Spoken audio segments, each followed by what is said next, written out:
Thank you all for being here. We will call the next case. This is a mini oral argument on the application. Each side has 15 minutes. I assume Ms. Thomas and Ms. Dufrane, you have figured out how you're going to divide that time, and I'll let you sort that out when it's your turn. This is the estate of, and you can correct me please if I mispronounce it, Tschirhart versus the City of Troy and Susan O'Connor. Mr. Bendure, you may proceed. You can try and reserve some of that time, but we ask you to try and keep track of that yourself. Good morning. Go ahead. Thank you, Your Honor. May it please the court, Mark Bendure appearing on behalf of the estate of Sean Tschirhart. If I may, I'd like to reserve 3 minutes for rebuttal. In its most fundamental terms, I think this case presents the issue of whether facts matter. And that sounds glib, but let me explain why. If you look at the Court of Appeals opinion, it seems to say that there is inherent uncertainty about whether one can save a drowning victim. And therefore, because of that inherent uncertainty, we can grant summary disposition without discovery or without even looking into the facts or entertaining expert analysis or anything of the like. And so our argument reduces to the proposition that facts really do matter, and that if a court is going to decide issues of causation, it ought to at least entertain what the facts really are, rather than throwing up its hands because of the inherent uncertainty. The court's order asks us to address whether the Court of Appeals erred in concluding that a lifeguard's delay, even if it constitutes gross negligence, is not a cause of fact for drowning because of the inherent uncertainty.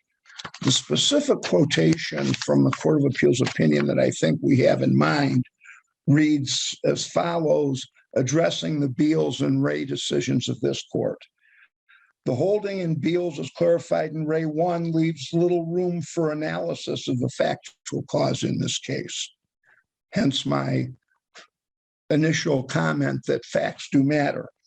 And it goes on to say the Supreme Court's statement that the plaintiff in Beals could not demonstrate that the lifeguard's breach of a duty was a but-for cause of the drowning establishes precedent that a lifeguard's delay, even if it constitutes gross negligence, is not a cause in fact of the drowning because of inherent uncertainty. Well, frankly, that is a misreading of Beals.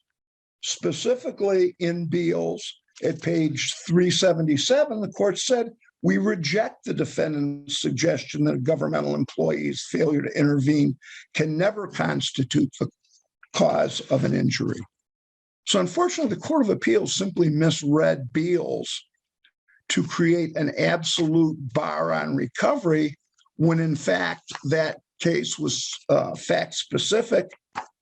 And moreover, in Ray, that's exactly what this court said. It said that we believe Beals is best understood as holding that the lifeguard could not have been the proximate cause of the decedent's drowning because the plaintiff failed to show even a genuine issue of factual causation. So Beals is really a fact-specific decision, and it doesn't support the broader proposition that the Court of Appeals read it for, which is that inherent uncertainty makes it unnecessary to even look at the facts. Mr. Bendure, let me interrupt you because time is short. I want to make sure you answer folks' questions. Sure. I'll start with Justice Viviano. No questions yet. Thank you, counsel. Justice Bernstein. Counsel, good morning and welcome. I don't have any questions at this time. Justice Clement. No questions. Justice Cavanagh. No questions for me. Justice Welch. No questions. I have one, Mr. Bendure. Just so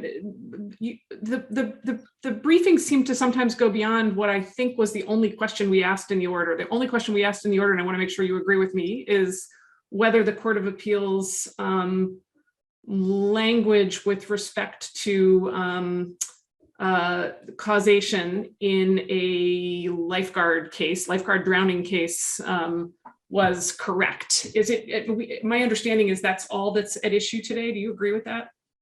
That's the specific question the court asked, and I'm happy to deal with it.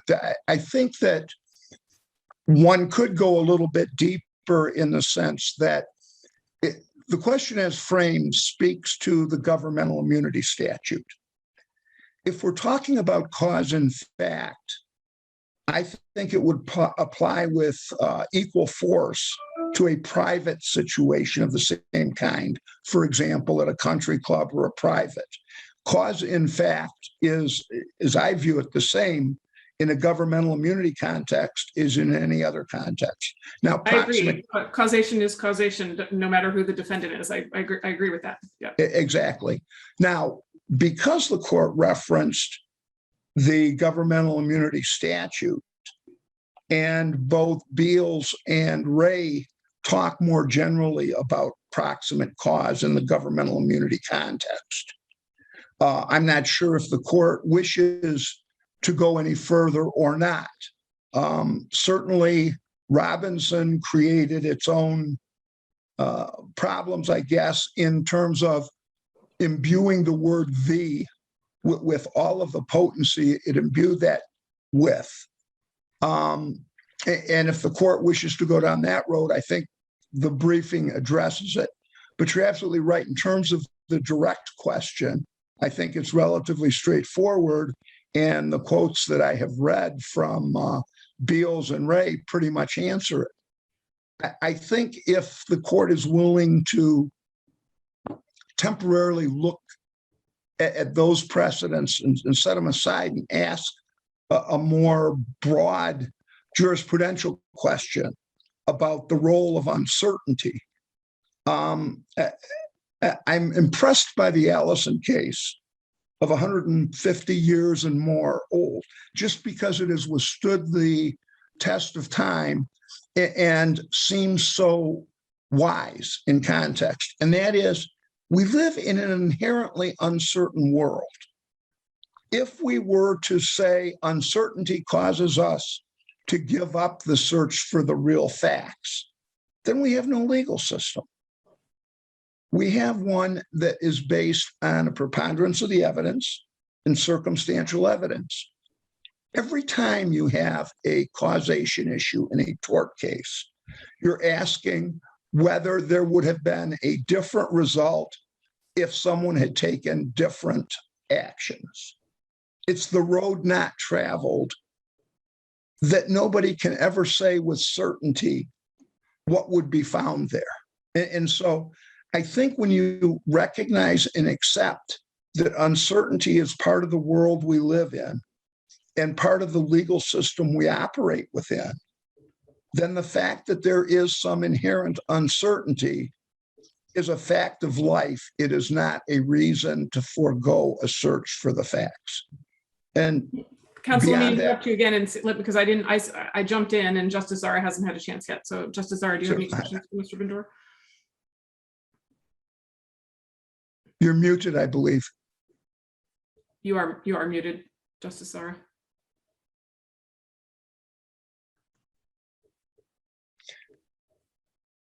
You're muted, Justice Zahra.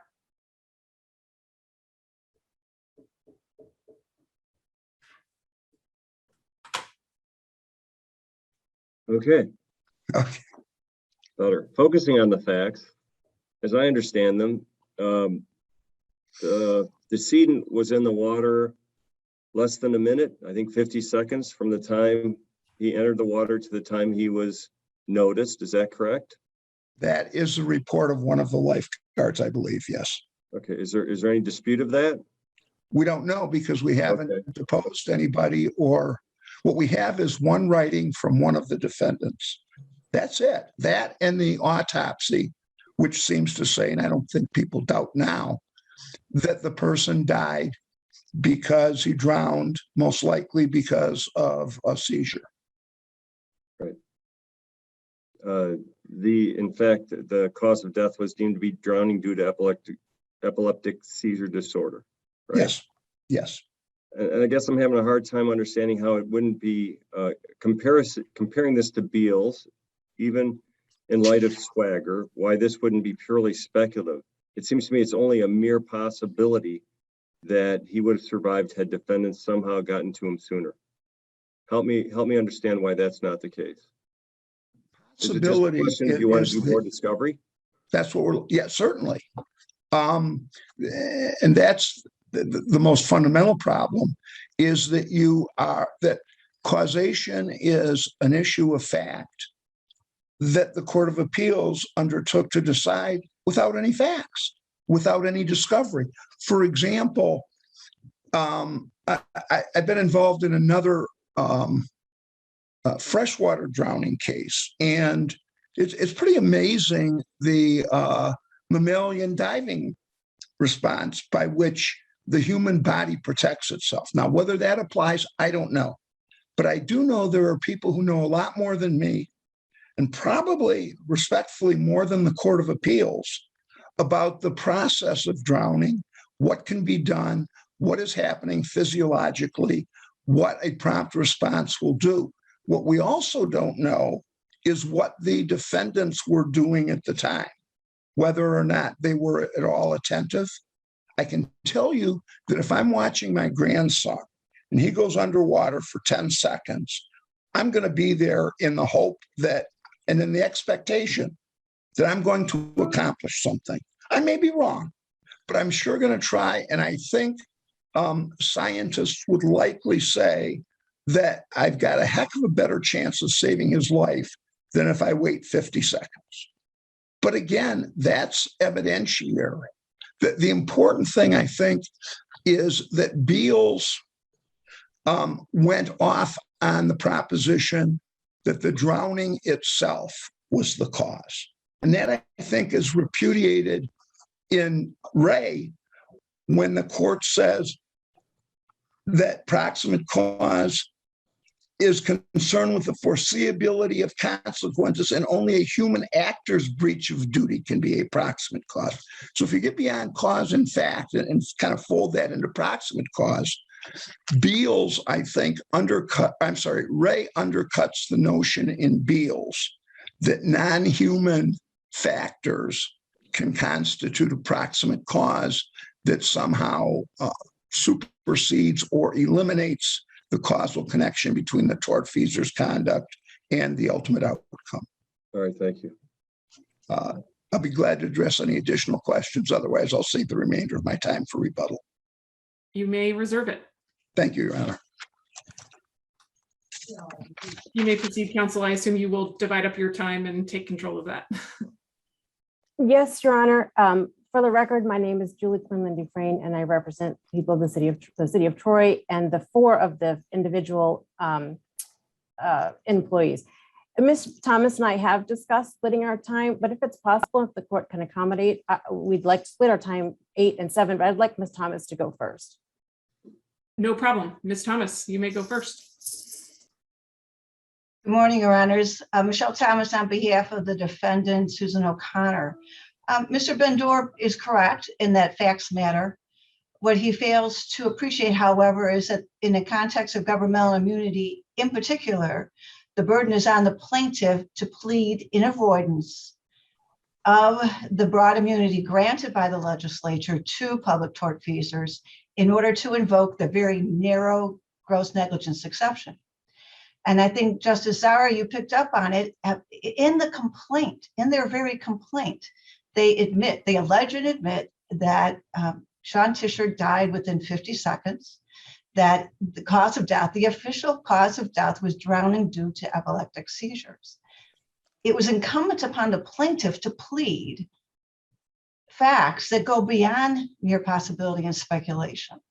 And Justice McCormack, I think you picked up on the fact that the point of the arguments this morning is whether existing precedent supports the result reached by the Court of Appeals, and it does. We have precedent dating back to 1926 that puts the burden of proof upon a plaintiff to plead to satisfy the element of causation, factual and legal. And that precedent also stands for the proposition that the mere occurrence of an unfortunate accident or injury is not in and of itself sufficient to establish causation. We have precedent dating back to 1886 that states that it is absolutely fatal to a plaintiff's cause of action in tort if their causation proofs rest upon, and that these terms are used interchangeably and synonymously, mere possibility, pure speculation, utter conjecture, and inherent uncertainty. The Court of Appeals decision here, by seizing on the terms inherent uncertainty, does not deviate from this precedent whatsoever. Ms. As Thomas, for Mr. Bendure's reliance, Ms. Thomas, let me interrupt you, especially since you each have such a short amount of time. Let me see if folks have questions. And then if you have more time, you can keep talking. And I'll speak quickly. Justice Viviano. No question. Justice Bernstein. Counsel, good morning and welcome. So I have a question, and I always like to keep things kind of simple and sensible. It's kind of how I like to kind of view things. And I think the question I have for you is, if the Court of Appeals opinion were to stand word for word, what would the point of having lifeguards be? Like, why would we even have lifeguards if we were to impose the Court of Appeals standard and interpretation? well, Justice Bernstein, again, we go back to the facts in this particular case. I don't think the import of the decision is that lifeguards are irrelevant. It's what the allegations against the lifeguards are. And in this case, there was no allegation that there was some affirmative misconduct. There was no allegation of being distracted or other affirmative actions that may have been a factual cause. What they're relying on exclusively is a theory that the failure to timely intervene alone within 50 seconds is sufficient to create a question of fact. And I think Justice Zahra, puts his finger on it when he says that's not enough. The mere possibility that this individual would have survived if they had jumped in less than 50 seconds, when they admit that the cause was an epileptic seizure. Again, the cause here is known. And I would refer gingerly to your dissent in Beals, where you note the factual distinction that there wasn't a cataclysmic medical problem in that case, where there is in this case. So, counsel, and first off, I appreciate you referring to the dissent, and I guess I would ask the follow-up question, as it pertains to that is that in this case, does the Court of Appeals kind of make this even broader? Does it raise the standard? Does it raise the bar in terms of the language that it used? No, I don't believe so. Again, we've got precedent that states that, again, using the terms mere possibility, inherent uncertainty, pure speculation or conjecture is insufficient as a matter of law. I would refer to the most recent case where most of you sat, and then the Lori decision where you peremptorily reversed a Court of Appeals decision and reinstated summary disposition because the causation theory rested on pure speculation.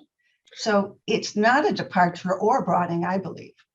Okay, and my last question is, give me an example under the standard that we're adhering to as it pertains to how the Court of Appeals interprets, where ultimately a liability would exist. In the context of a lifeguard only? Yes. Okay, I think that there are cases that say, for example, where you don't have a lifeguard at all. For example, you don't post one in that setting, okay, or you post an insufficiently trained lifeguard, or maybe you post an insufficient number of lifeguards, or you have a situation where somebody was submerged for minutes upon minutes upon minutes, and there was a refusal to respond.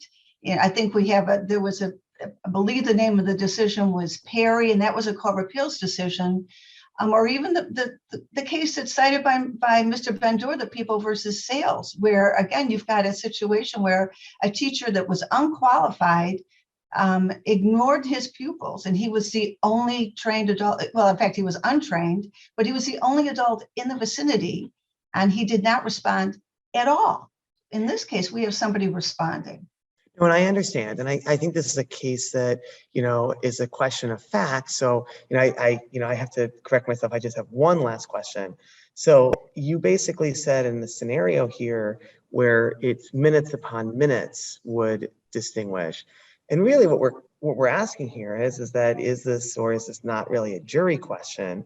And I guess if we're trying to draw a line as to what is and what is not a jury question, if there's a contention that it's minutes upon minutes, and in this situation, it was alleged that it was 50 seconds, what would the distinction be? At what point can we say that this is not, in terms of what the holding is, but at what point does this become a matter for a jury? Between 50 seconds and minutes upon minutes, where would you say that, okay, this is now a jury question? Just on the timing question I alone. would, when I was speaking, that would maybe be one factor. I don't know that you could draw a red line as to, is it 5 minutes? Is it 10 minutes? Is it 1 minute? But the point is it's incumbent upon the plaintiff to plead that as a factor, and especially because it's a governmental immunity case. I mean, the whole point of immunity is to prevent governmental employees and agents from incurring defense costs. And that whole protection is lost if we go into extensive discovery, if in fact the plaintiff's complaint does not provide the springboard for that. And in this case, we simply don't have that. Counsel, thank you for answering my questions. I have nothing further. Ms. Dufrane, do you want to Thank take over the answering of the rest of the questions at this point? Because we're down to 6.5 minutes. I will certainly do that. I was hoping I could get a little argument in, but certainly whatever the court.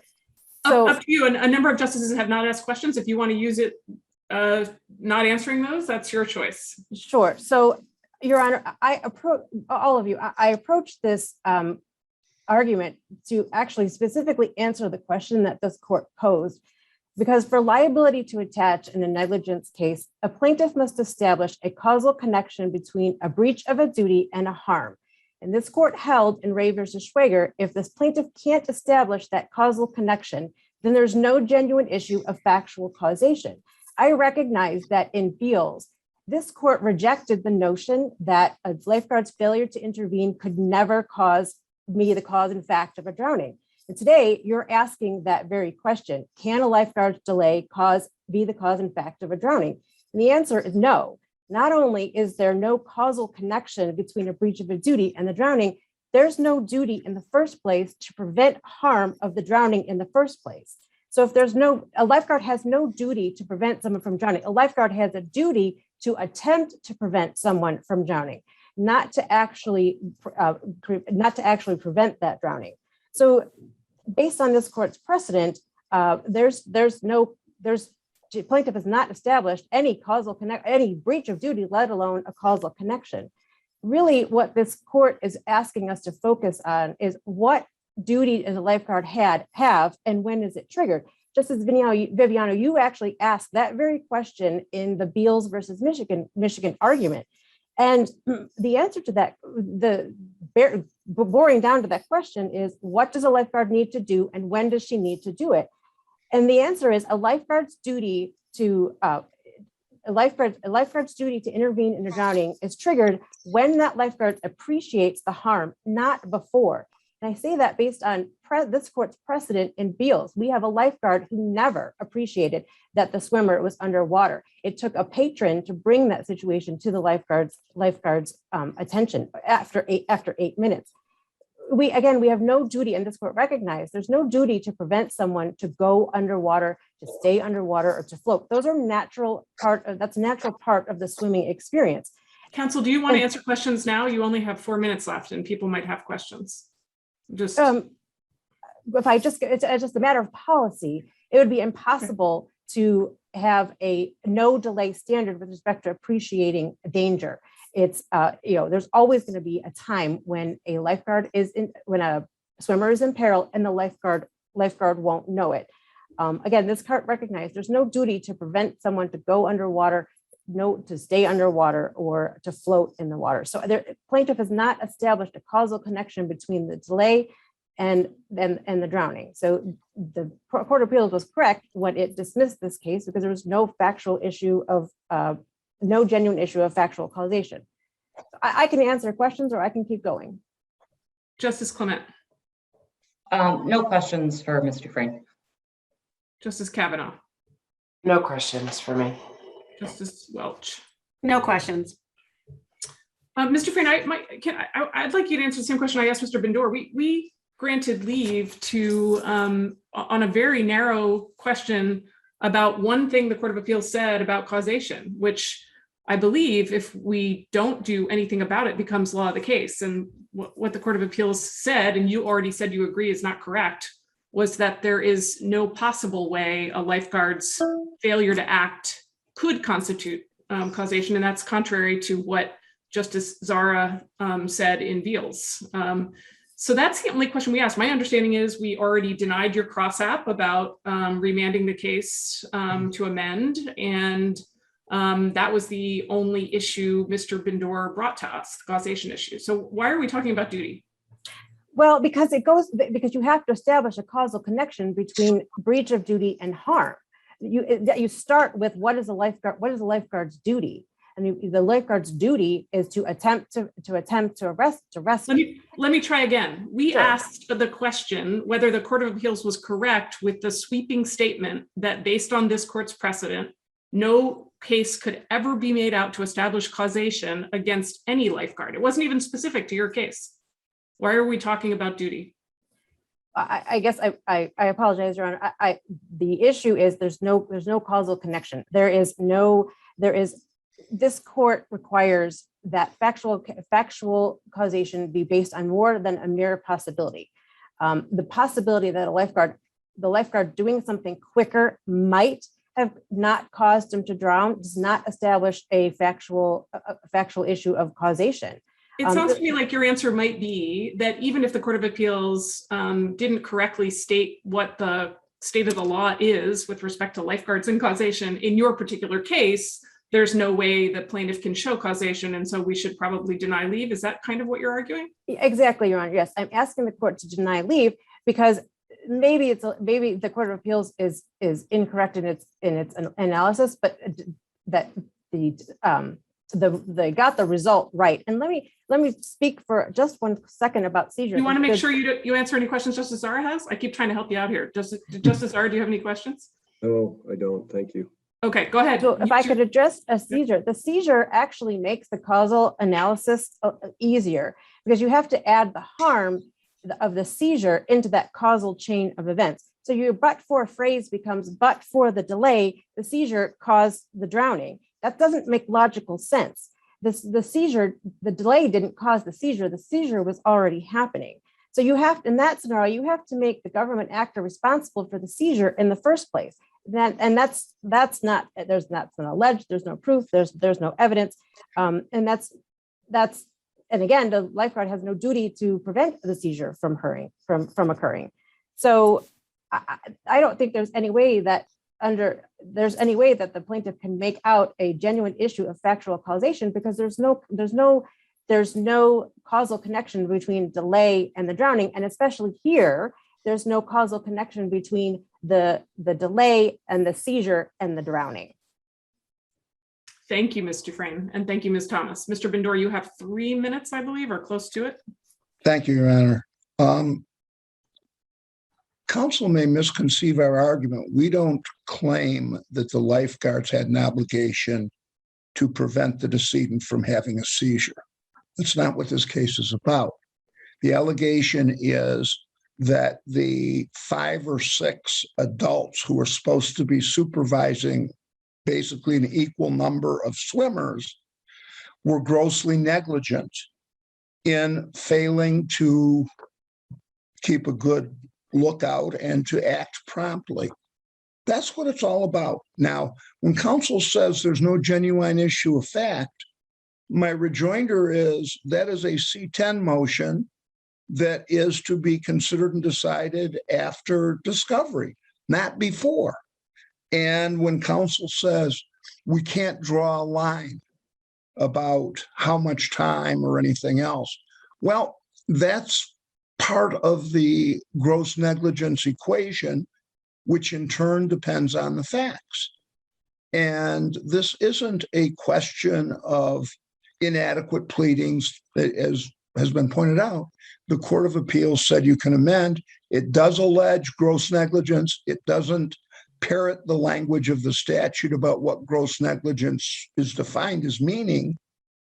But certainly on its face, the complaint alleges gross negligence, which was the proximate cause.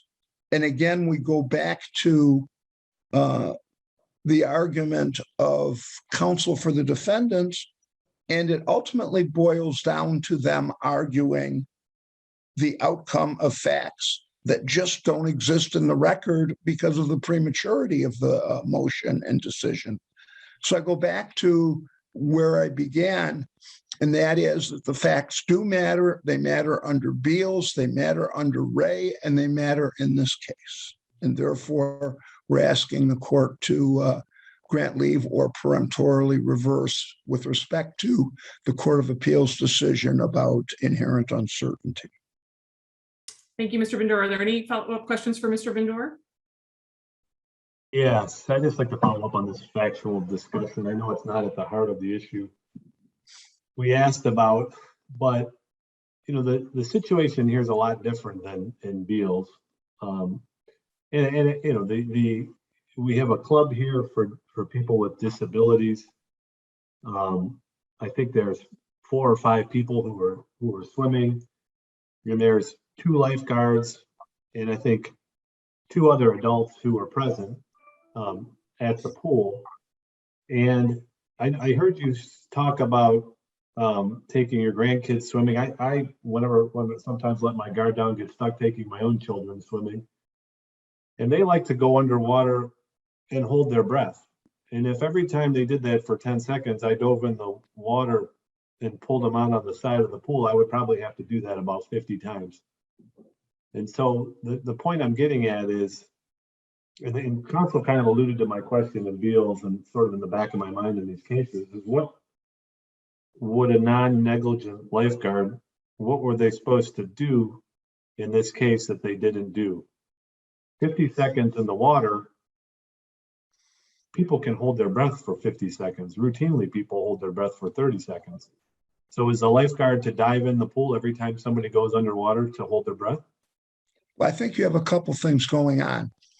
First of all, from my understanding of the process of drowning, you know, the popular myth is that someone is waving their arms frantically and the like. More likely, from what I understand, they're not moving at all. I mean, And sometimes people thrash around, sometimes they don't. There's all different factual scenarios. But what I'm suggesting is, if you have someone who is intentionally holding their breath and making the ordinary motions indicating that they're conscious and alive and everything else, that's one thing. If it is somebody who has an epileptic seizure and likely is not moving at the outset, remember they died in a short period of time. It seems to me that's a different story than a child who is habitually testing their ability to stay underwater and acting in a fashion when they are underwater that lets you know they're alive and doing well. But all of this is factual. I guess a concern I have is that if we make the standard of care that you have to instantaneously respond every time, I mean, the problem is no one will take people swimming, right? This club with people with disabilities, they're not going to go swimming anymore if the duty is so high, such a heightened duty under these circumstances. Shouldn't we be a little bit concerned about that? I'll just say in the back of my mind, I went to a swimming pool in a different state recently, and I saw a diving board. It's sort of a relic. In Michigan, we don't seem to have diving boards around much anymore. Shouldn't we be a little bit concerned that if the liability increases to the point where you can't even take folks swimming anymore, that's kind of a problem?